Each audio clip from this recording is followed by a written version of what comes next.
ये एक ऐसी अद्भुत कहानी है जो मैं आज आपको ध्यानपूर्वक सुनाऊंगा। इसे सुनने के बाद आप ज्यादा सोचना, डरना और चिंता सब छोड़ देंगे। आपका मन खुशियों से और प्रसन्नता से भर जाएगा। तो चलिए आज की कहानी की शुरुआत करते हैं। दोस्तों, एक समय की बात है। किसी नगरी में एक युवक रहा करता था। वो युवक अत्यंत दुखी और निराश था। उसे ये समझ नहीं आ रहा था कि आखिर इस दुनिया में हर व्यक्ति अपने मतलब के लिए क्यों जीता है। उसे हर जगह हर कोई केवल स्वार्थ ही नजर आता था।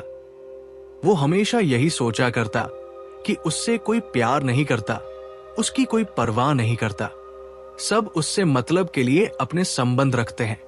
मतलब खत्म होते ही सब उसे अपने आप से दूर कर देते हैं। दोस्तों, हमारे जीवन में भी कुछ ऐसा ही होता है। हम भी हमेशा किसी न किसी का साथ ढूंढते ही रहते हैं। जब हमें किसी का साथ नहीं मिल पाता तो हम अपने आप को अकेला महसूस करते हैं, कमजोर महसूस करते हैं। हमें लगता है कि इस दुनिया में हमारे जैसे कोई है ही नहीं। हमें कोई प्यार नहीं करता, हमारी कोई परवाह नहीं करता। लेकिन हम ये भूल जाते हैं कि अंत में तो हर किसी को अकेले ही जाना है। वो व्यक्ति अपने इस अकेलेपन से बहुत परेशान हो चुका था, जिस कारण एक दिन उसने अपना घर छोड़ दिया और एक रास्ते पर निकल पड़ा। उसके मन में कई सारे विचार थे। उन विचारों में मग्न होकर वो उस रास्ते पर आगे की ओर बढ़ता ही जा रहा था। तभी उसे रास्ते में एक आश्रम दिखाई पड़ा। वो उस आश्रम की ओर आगे बढ़ा। उसने देखा कि एक गुरु अपने शिष्यों को ध्यान करना सिखा रहे हैं। उन्हीं शिष्यों में से एक शिष्य ने अपने गुरु से पूछा, गुरु, आखिर ये ध्यान क्या है और इस ध्यान को करने से हमें क्या लाभ? तभी गुरु ने अपने शिष्य के इस सवाल का जवाब देते हुए कहा, पुत्र, ध्यान ही सच है और ध्यान हमें अकेला कर देता है। हम जितने ज्यादा अकेले होते जाते हैं उतना ही हम ध्यान में उतरते चले जाते हैं। यही अकेलापन तुम्हें सत्य के मार्ग पर ले जाता है, तुम्हें सत्य की प्राप्ति करवाता है। वो युवक आश्रम के बाहर खड़े होकर ये सब कुछ देख रहा था और सुन रहा था। जैसे ही उसने गुरु के मुख से ये बातें सुनी, वो दौड़ा दौड़ा गुरु के पास आया और कहने लगा, गुरु, यदि ध्यान हमें अकेला कर देता है तो इसका मतलब ये हुआ कि मैं इन सब चीजों में श्रेष्ठ हूं। आप तो ध्यान का सहारा लेकर अकेले होते हैं, लेकिन मैं तो ऐसे ही अकेला हूं। मेरा ऐसा कोई नहीं है जिसे मैं अपना कह सकूं, जो मेरी परवाह करता हो, जो मेरा ख्याल रखता हो। मैं अपनी राह पर अकेला ही चलता चला जा रहा हूं। उस व्यक्ति की सारी बातें सुनकर गुरु ने उसे ध्यानपूर्वक देखा और कहा, भंते, अगर तुम अकेले हो तो तुम्हारे पीछे तुम्हारा पूरा परिवार, तुम्हारे मित्र, तुम्हारे शत्रु, तुम्हारे सगे संबंधी, इन सबको लेकर तुम कहां जा रहे हो? गुरु के मुख से ये बात सुनकर वो व्यक्ति चौंक उठा और तुरंत ही पीछे मुड़कर देखा तो वहां पर कोई नहीं था। तभी वो गुरु से कहने लगा, हे गुरु, कौन है मेरे पीछे? ना मेरे परिवार वाले, ना मेरे मित्र, ना मेरे शत्रु, ना मेरे सगे संबंधी। मैं तो सबको पीछे छोड़ आया हूं, क्योंकि कोई मुझे नहीं पूछता, कोई मेरी परवाह नहीं करता, कोई मेरा ख्याल तक नहीं रखता, यहां तक कि मेरी कोई आवाज तक नहीं सुनना चाहता। लेकिन जब किसी के ऊपर कोई समस्या आती है तो वो मुझे अवश्य याद करता है, पर बाकी समय में वो मुझे पूछते तक नहीं। उन्हें ये खबर नहीं होती कि मैं किस हाल में हूं, मैं जिंदा भी हूं या नहीं। उन्हें इन सब चीजों से कोई फर्क नहीं पड़ता। गुरु ने उसकी बातें ध्यानपूर्वक सुनी और कहा, भंते, तुम सही कह रहे हो, लेकिन जब तक तुम इन सभी को छोड़कर नहीं आते तब तक तुम भला अकेले कैसे हो सकते हो? वो व्यक्ति आश्चर्यचकित होकर पीछे मुड़कर देखता है और कहता है, हे गुरु, यहां पर तो कोई नहीं है, मैं अकेला ही यहां पर आया हूं। लग रहा है कि आप मेरा मजाक उड़ा रहे हैं। मेरे पीछे कोई नहीं है, आप खुद देख सकते हैं। फिर आप ऐसा क्यों कह रहे हैं कि जाओ और इन्हें छोड़कर आओ? जब मेरे साथ कोई ही नहीं तो मैं भला उन्हें कहां छोड़ूं, कैसे छोड़ूं? उसकी बातें सुनकर गुरु मुस्कुराने लगे और कहने लगे, भंते, आखिर तुम मुझसे क्या चाहते हो? उसने कहा, हे गुरु, मैं आपका शिष्य बनना चाहता हूं। मुझे कोई साथी चाहिए। मुझे अपना शिष्य बना लीजिए। मैं जीवन भर आपका आभारी रहूंगा। गुरु ने कहा, भंते, तुम चाहो तो यहां पर 1 महीने रह सकते हो। उसके बाद ही मैं ये निर्णय कर पाऊंगा कि क्या मुझे तुम्हें अपना शिष्य बनाना चाहिए या नहीं। लेकिन तुम्हें मेरी एक बात माननी होगी। तुम्हें इन 30 दिनों के अंदर ध्यान का अभ्यास करना होगा। अगर तुम ये कर सकते हो तो तुम यहां पर अगले 1 महीने के लिए रुक सकते हो, अन्यथा तुम्हारे लिए यहां पर कोई जगह नहीं है। उस व्यक्ति ने सोच विचार कर गुरु से कहा, हे गुरु, आप जैसा कहेंगे मैं वैसा ही करूंगा। आप चाहते हैं कि मैं इन 30 दिनों में ध्यान का अभ्यास करूं, तो मैं ये करने के लिए तैयार हूं। उस व्यक्ति ने गुरु की बात मान ली और आश्रम में ही रुक गया। अगले दिन सुबह गुरु उसके पास आए और कहने लगे, भंते, तुम किससे बात कर रहे हो? तुम्हारा ध्यान कहां है? उस व्यक्ति ने जवाब देते हुए कहा, हे गुरु, मेरे साथ तो कोई नहीं है। मैं भला किससे बात करूंगा? मैं तो अकेला हूं। गुरु ने कहा, ठीक है, लेकिन अब ध्यान लगाओ, क्योंकि तुमने मुझे वचन दिया था कि इन 30 दिनों में तुम ध्यान का अभ्यास करोगे। गुरु के कहने पर वो व्यक्ति ध्यान करने बैठ जाता है, लेकिन पहले दिन उसे ध्यान करने में बहुत तकलीफें आती है। बहुत सारी परेशानियों का सामना करना पड़ता है, यहां तक कि वो ढंग से लगातार बैठ भी नहीं पा रहा था। उसके पैर मानो सुन्न हो जाते और उसका पैर काम करना ही बंद कर देता। ये सारी बातें गुरु देख रहे थे। तभी गुरु ने कहा, भंते, तुम जितनी देर चाहो उतनी देर बैठ सकते हो। ये जरूरी नहीं है कि तुम लगातार बैठे ही रहो। अगर तुम्हें तकलीफ है तो तुम उठ सकते हो, टहल सकते हो और फिर आकर बैठ सकते हो। इतना कहकर गुरु वहां से चले गए। अगले दिन सुबह फिर वो गुरु उसके पास आए और कहने लगे, भंते, कौन है? किससे बातें कर रहे हो? कोई आया है क्या? उस व्यक्ति ने कहा, हे गुरु, यहां पर तो कोई नहीं है, आप खुद देख लीजिए। मैं भला किससे बातें करूंगा? गुरु ने कहा, चलो ध्यान का अभ्यास करो। उस व्यक्ति ने कहा, हे गुरु, क्या केवल आंखें बंद करके बैठ जाना ही ध्यान है? अगर ऐसा ही है तो ये बड़ा ही आसान है, इसे तो कोई भी कर सकता है। गुरु ने कहा, भंते, केवल आंखें बंद करके बैठ जाना ध्यान नहीं है। ध्यान करने के लिए तुम्हें अपने मन को एकाग्र करना होगा। अपने मन को किसी एक चीज पर लगाना होगा। वो कोई भी चीज हो सकती है, बाहर की कोई आवाज या तुम्हारे भीतर से आने वाली ये सांसें। इन सांसों के अंदर और बाहर होने की आवाज पर ध्यान लगाओ।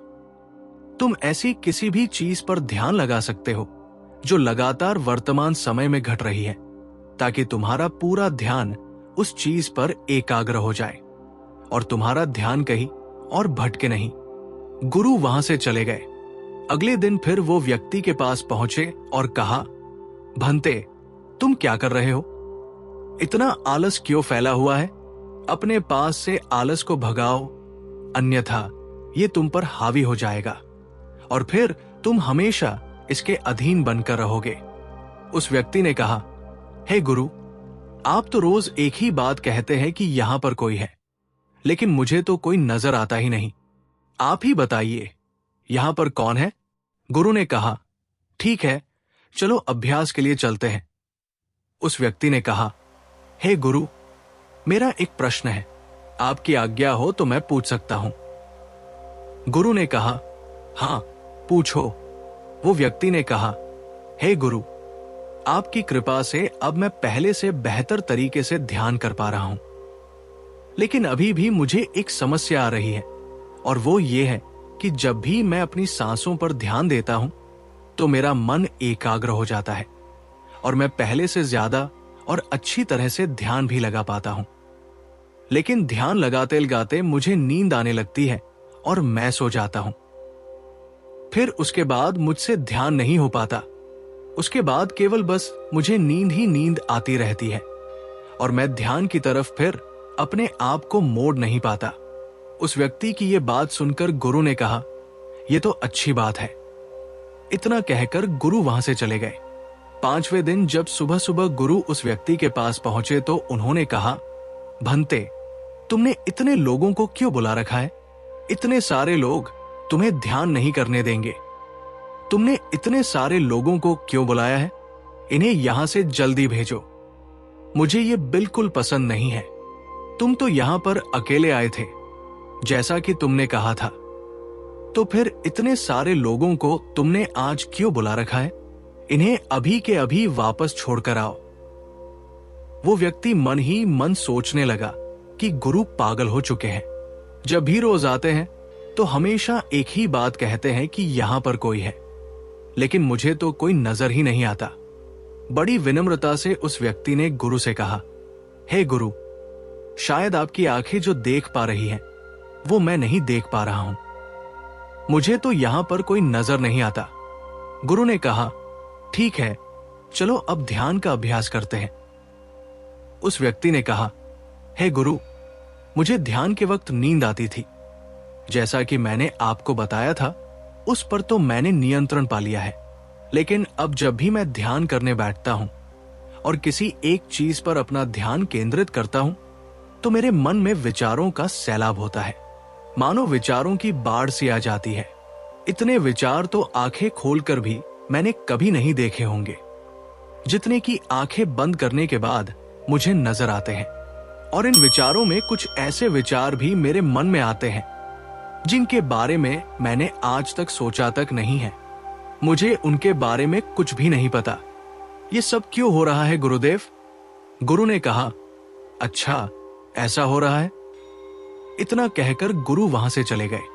अगले दिन सुबह सुबह गुरु एक डंडा लेकर उस युवक के पास पहुंचे और डंडा मारते हुए कहने लगे, मैंने तुम्हें पहले ही कहा है, इतने सारे लोग मुझे पसंद नहीं है। तुम्हें इन्हें छोड़कर आना होगा। आखिर तुम रोज रोज इन्हें क्यों ले आते हो? इतनी भीड़ इकट्ठा करके तुम्हें क्या लाभ? आज के बाद ये यहां पर नहीं आने चाहिए। इस बात का ख्याल रखना। यदि आज के बाद यहां पर कोई भी नजर आया और तुम्हारी बकबक मुझे सुनाई पड़ी तो मैं तुरंत ही तुम्हें इस आश्रम से निकाल दूंगा। वो व्यक्ति बड़ी विनम्रता से गुरु से कहता है, हे गुरु, मुझे तो ये समझ नहीं आता कि मुझे कोई नजर ही नहीं आता, लेकिन आप रोज एक ही बात कहते हैं कि यहां पर मैंने भीड़ इकट्ठी कर रखी है। जिन लोगों को भी मैंने लाया है उन्हें मुझे छोड़कर आना होगा। लेकिन मैं आपसे हर रोज एक ही बात कहता हूं कि मुझे कोई नहीं नजर आता, ना ही मुझे कोई यहां पर दिखाई पड़ता है, और ना ही मैं अपने मुख से एक शब्द भी निकालता हूं। लेकिन फिर भी आप कहते हैं कि आपको लोगों की आवाजें सुनाई पड़ रही हैं। गुरु ने कहा, क्या तुम्हारे मित्र, तुम्हारे परिवार वाले, तुम्हारे सगे संबंधी, तुम्हारे शत्रु, तुम्हारी इच्छाएं, तुम्हारी वासनाएं, ये सब क्या तुमसे मिलने नहीं आते? वो व्यक्ति ने कहा, नहीं गुरुदेव, मुझसे कोई मिलने नहीं आता। मैं तो यहां पर अकेला ही आया था और अभी भी मैं अकेला ही हूं। मेरा कोई नहीं। गुरु क्रोधित होकर उस डंडे से उस व्यक्ति पर एक और प्रहार करते हैं और कहते हैं, अभी बैठो, अभी ध्यान लगाओ, और यदि तुम्हारे ध्यान में कोई भी आता है तो मुझे बताओ। वो व्यक्ति गुरु की बात मान लेता है और तुरंत ही ध्यान करने बैठ जाता है। कुछ देर तक तो वो काफी शांत रहता है, लेकिन कुछ देर बाद ही वो गुरु से कहता है, हे गुरुदेव, मेरा भाई मुझसे मिलने आया है, साथ में मेरे पिताजी भी हैं। दोनों बहुत दुखी हैं क्योंकि मैं उन्हें छोड़कर यहां जो चला आया हूं। मेरे भाई की तबीयत भी कुछ ठीक नहीं लग रही। वो मुझे बुला रहे हैं। मेरे बड़े भाई की पत्नी अर्थात मेरी भाभी मेरे बड़े भाई के साथ अच्छा व्यवहार नहीं कर रही, और तो और मेरी प्रेमिका भी आई हुई है। वो मुझसे पूछ रही है कि क्या तुम मुझसे शादी करोगे या फिर मैं किसी और से शादी कर लूं। वो भी बहुत दुखी नजर आ रही है। और इतना ही नहीं, मेरे कुछ मित्र भी पीछे खड़े हैं जिनसे मैंने कुछ कर्ज लिए थे। आज वो मुझसे अपना कर्जा मांगने आए हैं। मुझे धोखेबाज कह रहे हैं, मुझे अपशब्द बोल रहे हैं, और वो साथ में मेरे कुछ शत्रुओं को भी लाए हैं। लेकिन मेरे शत्रु मुझे मारना नहीं चाहते। वो तो ये कह रहे हैं कि तू तो पहले से ही मरा हुआ है, तुझे और क्या मारना। इतना कहकर वो व्यक्ति कुछ देर के लिए शांत हो गया, लेकिन उसी के बाद फिर कुछ देर बाद वो एक बार फिर से गुरु से कहने लगा, हे गुरुवर, अब मेरे पास एक बहुत बड़ा घर है। इसे मैंने खरीद लिया है। मैं, मेरे पिता, मेरी माता, मेरा भाई, मेरी भाभी, सभी इसमें बहुत मिलजुल कर रह रहे हैं। हम बहुत खुश हैं। मैं अब अपने मित्रों से अत्यधिक अमीर हूं। मेरे पास बेशुमार धन दौलत है, और तो और मैंने अपनी प्रेमिका से शादी भी कर ली है और इसका जश्न मना रहे हैं। इतना कहकर वो व्यक्ति एक बार फिर शांत हो गया और फिर कुछ देर बाद फिर से कहने लगा, हे गुरुवर, मुझे कोई मारने का प्रयास कर रहा है। लगातार वो मुझ पर प्रहार कर रहा है। मैं उसका चेहरा देखने का प्रयास कर रहा हूं, लेकिन मुझे उसका चेहरा नजर नहीं आ रहा है। इतना कहते कहते वो गुरु से कहता है, गुरुदेव, ये तो आप हैं जो मुझे मार रहे हैं, और ये भी कह रहे हैं कि इतनी भीड़ को लेकर क्यों आए हो और इन्हें लेकर कहां जा रहे हो। मेरे साथ तुम्हें अकेले ही चलना होगा। इतना कहकर वो व्यक्ति ध्यान से उठ गया और गुरु के चरणों में गिर पड़ा और उनसे कहने लगा, हे गुरुदेव, आप सही थे। आप जो हमेशा कहते थे कि इस भीड़ को लेकर मैं कहां जा रहा हूं। आप हमेशा यही कहते थे कि इन सबको छोड़कर आओ, लेकिन मुझे कोई नजर नहीं आता था। लेकिन आज मैंने उन सबको देख लिया जिन्हें मैं अपने साथ लेकर आया था, जिन्हें मैं अपने साथ लेकर घूम रहा था। हर कोई मेरे साथ ही है, मेरे पास है। लेकिन मैं ये सोच रहा था कि आखिर मैं इतना बेचैन क्यों हूं और मेरी बेचैनी की वजह क्या है। गुरु ने उसकी सारी बातें ध्यानपूर्वक सुनी और उसके बाद चुपचाप उठकर चले गए। उसके बाद से वो गुरु उसके पास कभी नहीं आए, लेकिन वो व्यक्ति हर रोज ध्यान का अभ्यास करता रहा। और पूरे 1 महीने बाद जब वो गुरु के पास पहुंचा तो उसने कहा, हे गुरु, जैसा कि आप कहते थे कि मैं हमेशा अपनी भीड़ को अपने साथ लेकर घूमता हूं, तो आज मैंने उस भीड़ को विदा कर दिया है। अब मैं बिल्कुल अकेला हूं। मेरे साथ कोई नहीं है, मेरे साथ आप भी नहीं है, यहां तक कि मैं खुद अपने साथ नहीं हूं। मैं एक परम शांति महसूस कर रहा हूं। अब मुझे ऐसा प्रतीत होता है कि अब मेरे जीवन में कोई समस्या नहीं है, कोई समाधान नहीं है। मैं बहुत हल्का महसूस कर रहा हूं। मैं बहुत अच्छा महसूस कर रहा हूं। और इस शांति में जो आनंद है, इसका क्या कहना। गुरु ने कहा, भंते, अगर तुम चाहो तो इस अकेलेपन को लेकर तुम अपनी दुनिया में वापस जा सकते हो। अब व्याधि, तुम उस संसार में वापस भी लौट जाओ। भले ही लोग तुम्हारे आसपास क्यों ना रहें, भले ही पूरी भीड़ तुम्हारे साथ क्यों ना रहे, लेकिन फिर भी तुम अकेले ही रहोगे। फिर चाहे वो तुम्हारे रिश्तेदार हों, सगे संबंधी हों, परिवार वाले हों, तुम्हारे मित्र हों, तुम्हारे शत्रु हों, तुम्हारी भावनाएं हों, या फिर तुम्हारी प्रेमिका, इन सब के साथ रहकर भी तुम पूर्ण रूप से अकेले ही रहोगे। और इतना ही नहीं, तुम्हारे जीवन में जब भी कोई बुरी परिस्थितियां आएंगी, तब भी तुम बिल्कुल अकेले और शांत रहो।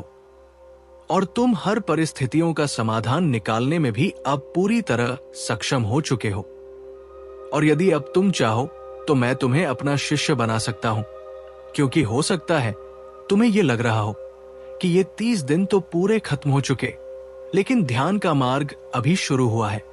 और याद रहे कि अभी तो बहुत कुछ सीखना है, जानना है, लेकिन रखना कुछ भी नहीं है। ये मार्ग अभी शुरू हो रहा है और ये मार्ग अति लंबा है। इस मार्ग की शुरुआत शांति से ही होती है। तभी वो व्यक्ति गुरु को प्रणाम करता है और उनसे कहता है, हे गुरुवर, मैं अपने घर वापस लौटना चाहता हूं।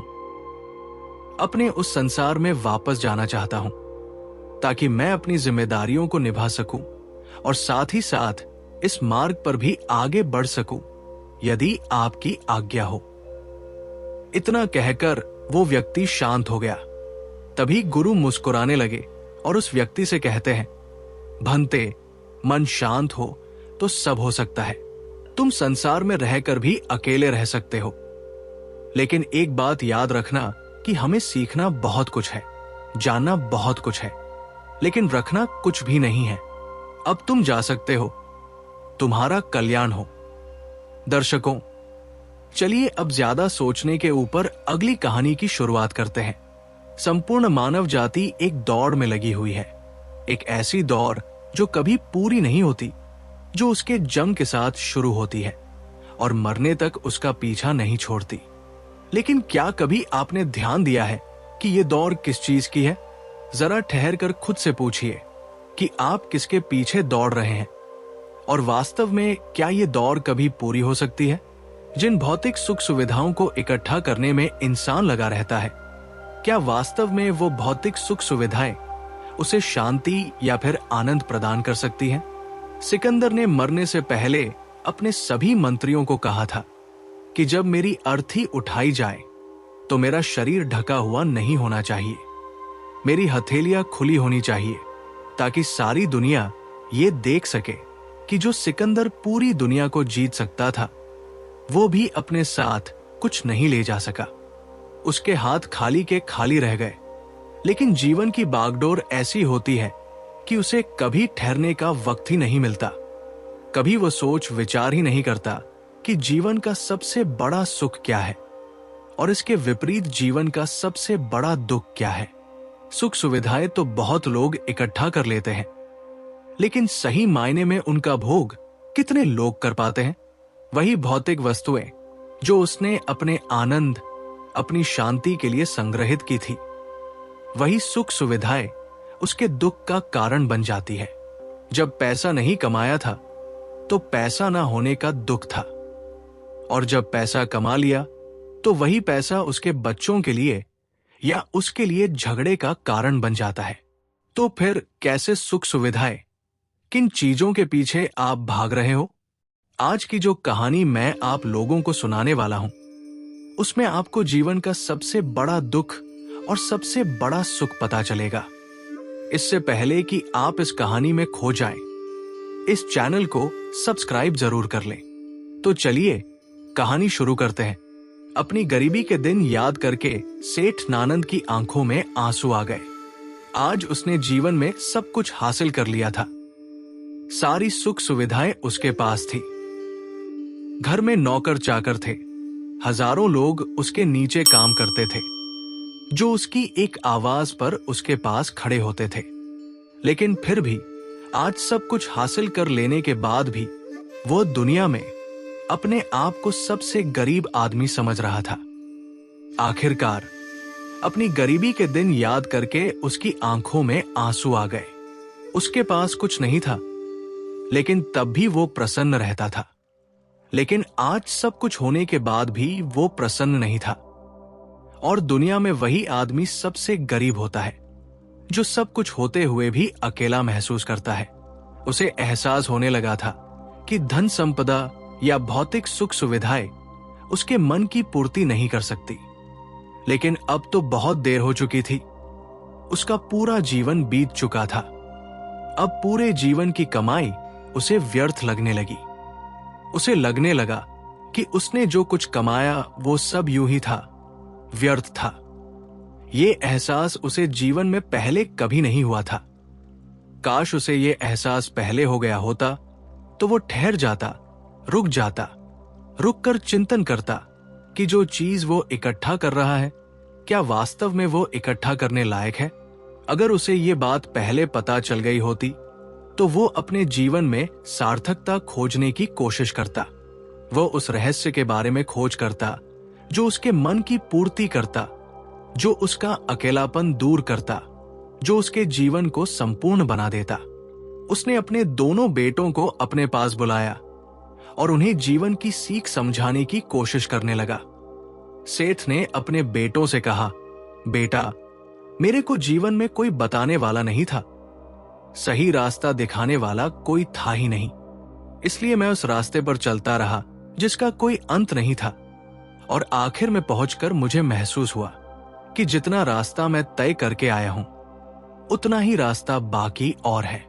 शायद मैं गलत रास्ते पर निकल पड़ा था, और अब इतना समय नहीं बचा कि मैं नए रास्ते पर फिर से नया सफर शुरू करूं। उसने अपने दोनों बेटों से कहा, बेटा, पता है दुनिया में सबसे बदनसीब आदमी कौन होता है? वो जिसके पास सब कुछ होते हुए भी कुछ नहीं होता, जो अपने आप को सब कुछ होते हुए भी अकेला महसूस करता है।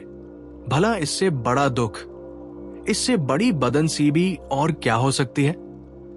यह सुनकर उसके बड़े बेटे ने कहा, पिताजी, सब कुछ तो आपके पास है, धन संपदा, पूरा परिवार, सारी खुशियां आपके पास है, लेकिन फिर भी आप अपने आप को बदनसीब क्यों समझते हैं? उसका बड़ा बेटा वो नहीं समझ पा रहा था जो उसके पिता उसे समझाने की कोशिश कर रहे थे। फिर भी उसने अपनी बात को समझाने की कोशिश करते हुए कहा, अभी तुम्हें लगता है कि जीवन में तुम्हारे पास सब कुछ है। मुझे भी तुम्हारे उम्र में ऐसा ही लगता था, लेकिन अब मैं बूढ़ा हो चला हूं। कुछ समय बाद मेरी मृत्यु भी नजदीक है, और अब मुझे एहसास हो रहा है कि दुनिया में तो सब कुछ पीछे छूट जाता है। घर, परिवार, रुपया पैसा, धन संपदा, सब कुछ यही रह जाता है, और आखिर में मेरे साथ जाएगा क्या? क्या मैं दुनिया का सबसे अकेला इंसान नहीं हूं? क्या मैं दुनिया का सबसे बदनसीब आदमी नहीं हूं, जिसके पास सब कुछ होते हुए भी वो अपने साथ कुछ भी नहीं ले जा सकता? सेठ के बेटे ने सेठ से सवाल पूछा, पिताजी, फिर दुनिया में क्या इकट्ठा करना चाहिए? ऐसे तो हर इंसान अकेला ही होता है। कौन इंसान इस दुनिया में भला ऐसा होता है जो अपने साथ इस दुनिया की सुख सुविधाएं या फिर अपना परिवार को साथ लेकर जाता है? सब लोग तो अकेले ही जाते हैं। फिर तो दुनिया में हर एक आदमी बदनसीब ही हुआ। यही सवाल सेठ के मन में भी उठ रहा था, लेकिन उसके खुद के पास इसका कोई जवाब नहीं था। तो वो अपने बेटे को भला इसका क्या उत्तर देता? इसीलिए उसने अपने बेटे से कहा, बेटा, मैं खुद इस सवाल का जवाब तलाश रहा हूं। अगर एक आदमी के पास सब कुछ होते हुए भी वो अकेला है, उन भौतिक सुख सुविधाओं का वो भोग नहीं कर पा रहा है, तो वो सबसे बड़ा दुख हुआ। मैं मानता हूं दुनिया का सबसे बड़ा दुख यही है कि आपके पास सब कुछ होते हुए भी आप अकेलापन महसूस करें। लेकिन इसके विपरीत दुनिया का सबसे बड़ा सुख क्या हो सकता है? इस सवाल का जवाब तो मेरे बेटे, मुझे भी नहीं पता। इसीलिए मैं ये चाहता हूं कि मेरे मरने से पहले जो सवाल का जवाब मुझे नहीं मिला, वो जवाब तुम अपने जीवन में ढूंढो। और यकीन मानो, अगर तुमने अपने जीवन में इस सवाल का जवाब ढूंढ लिया, तो तुम दुनिया के सबसे सुखी इंसान कहलाओगे। ये कहानी सुनाकर गुरु ने अपने शिष्यों से सवाल पूछा, दुनिया में सबसे बड़ा सुख क्या होता है? सभी शिष्य ध्यानपूर्वक अपने गुरु की ये कहानी सुन रहे थे। संध्या का समय था। धीमी धीमी हवा चल रही थी, जिससे कि पेड़ की पत्तियां हिल रही थी। आसमान में पक्षी चहचहा रहे थे। सूर्य अस्त होने को आया था, और सभी शिष्य अपने गुरु से इस सवाल का जवाब जानना चाहते थे। लेकिन इससे पहले कि गुरु ने अपने शिष्यों से सवाल पूछ लिया, इसका उत्तर देते हुए एक शिष्य ने कहा, गुरुदेव, दुनिया में सबसे सुखी इंसान वही है जिसका शरीर सुखी है। अगर आपके शरीर में बीमारियां हैं, तो आपके पास कितनी भी भौतिक सुख सुविधाएं हों, आपके लिए वो व्यर्थ है। और इसके विपरीत, अगर आपका शरीर सुखी है, अगर आपका शरीर स्वस्थ है, तो चाहे आपके पास कुछ भी नहीं हो, लेकिन उसके बावजूद आप अपने जीवन में सुखी रहेंगे। इसीलिए संसार का सबसे बड़ा धन हमारा शरीर होता है। यह सुनकर दूसरे शिष्य ने उसका विरोध करते हुए कहा, गुरुदेव, दुनिया में बहुत से लोग ऐसे हैं जिनका शरीर एकदम स्वस्थ है, लेकिन बावजूद इसके वो अपने जीवन में सुखी नहीं है। मैं मानता हूं कि जीवन में सबसे ज्यादा सुखी वही इंसान है जिसका मन सुखी है। गुरु ने अपने इस शिष्य से सवाल किया, अच्छा, ये बताओ कि मन को सुखी किस प्रकार किया जा सकता है? इसका जवाब देते हुए उस शिष्य ने कहा, गुरुदेव, मन कभी भी संतुष्ट नहीं होता है। अगर हम किसी प्रकार मन को संतुष्ट करना सीख लें, तो फिर हम किसी भी परिस्थिति में आनंद और शांति से रह सकते हैं। लेकिन समस्या यही होती है कि मन का भला कभी होता ही नहीं है। मन को चाहे कितना भी खिला दो, लेकिन उसकी भूख कभी पूरी नहीं होती।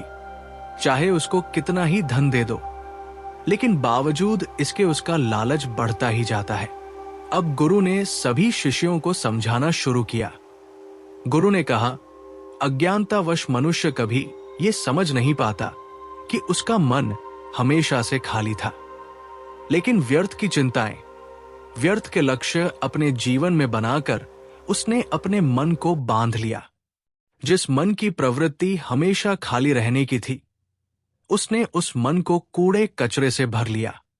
इसीलिए वो मन जो बचपन में हमेशा खाली रहता था, हर चीज में, हर खेल में आनंद ढूंढ लेता था, अकेले में भी आनंद पूर्वक, शांति पूर्वक रहता था, अब वही मन सब कुछ मिल जाने के बाद भी हमेशा दुखी रहता है। लेकिन अगर इंसान सिर्फ वर्तमान में रहना सीख ले, सिर्फ इतना सा होश प्रकट कर ले कि उसे हमेशा वर्तमान में रहना है, ना तो भविष्य की कल्पनाओं में, ना अतीत की यादों में, सिर्फ वर्तमान में। सिर्फ इस एक सूत्र से वो अपने पूरे जीवन को बदल सकता है। वर्तमान में रहकर सभी भौतिक सुविधाओं का भोग करना, पूर्ण होश के साथ, पूर्ण आनंद के साथ हर एक चीज का भोग करना, सिर्फ यही जीवन को सुखी बना सकता है। हम हर चीज को, हर काम को, हर रिश्ते को आधे अधूरे मन से निभाते हैं। जैसे कि खाना खाते समय हमारा दिमाग कहीं और होता है, हमारा शरीर कहीं और होता है, और इसीलिए जब शरीर और मन में दूरी पैदा होती है तो उससे तनाव पैदा होता है। अगर आपका शरीर, आपका मन और मस्तिष्क सभी एक जगह पर संगठित होना सीख ले, तो फिर आप अपने जीवन में उस शांति और आनंद का अनुभव कर पाएंगे जो बड़े बड़े योगी पहाड़ों में तपस्या करके प्राप्त करते हैं। लेकिन इसके लिए जीवन में ज्ञान के प्रकाश का उदय होना बहुत आवश्यक है, क्योंकि अज्ञानता में आप अपने मन को कभी नहीं समझ पाएंगे। मन को समझना इस दुनिया का सबसे कठिन कार्य होता है। अगर आप अपने मन को जबरदस्ती वर्तमान में खींच कर लाने की कोशिश करेंगे तो आप बहुत जल्दी परेशान हो जाएंगे। ये कार्य बड़े धीरे धीरे, बड़ी निष्ठा और प्रेम के साथ किया जाता है, बड़े संयम के साथ किया जाता है। अगर आप इसे जबरदस्ती करने की कोशिश करेंगे तो आप तनाव में आ जाएंगे, आप बहुत जल्दी हार मान लेंगे। इसलिए कदम कदम पर आगे बढ़ा जाए, तब मंजिल सामने ही है। और ये कहकर गुरु ने सभी शिष्यों से कहा, अब हम ध्यान करेंगे। ध्यान करने से मनुष्य का मन, उसका मस्तिष्क वर्तमान में स्थापित होना सीख जाता है।